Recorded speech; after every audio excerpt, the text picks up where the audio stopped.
Alright, so mga idol, ayan, welcome po sa ating panibagong vlog. At for today's video ay mag-a-unboxing po tayo ng in-order ko na side mirror ng ating NMAX version 1. Ayan. So, sabi kasi, kailangan i-video kapag nag-open nitong package na pinadala sa atin ng Shopee. Sa Shopee ko siya actually in-order.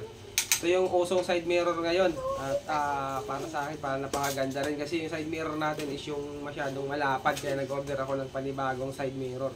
So sana legit yung pinadala sa atin at walang damage. Alright, so buksan na natin mga idol.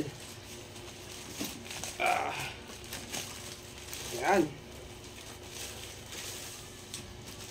Ayan. Ayan mga idol.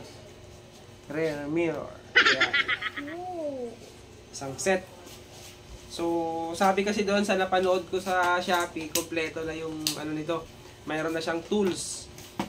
Hindi mo na problemahin yung mga kailanganin mong tools kasi complete set na talaga siya.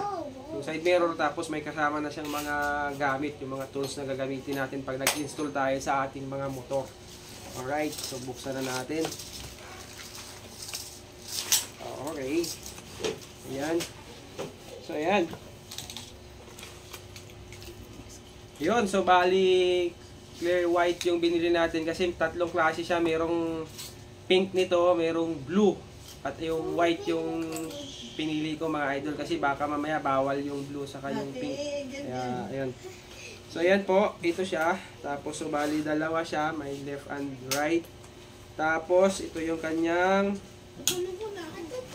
ayan, meron siyang tools. Ayan. Ito yung gagamitin natin pang sabit dun sa motor mismo. So, yun. So far, ito. Tapos ito pa yung iba yung mga tools na gagamitin natin mga idol. So yun, napakaganda ng lagayan niya. So lagayan pa lang, ang ganda na. At yan, kompleto naman siya. So mamaya po i-install natin kasi hindi ko pa talaga alam kung paano to ikabit doon.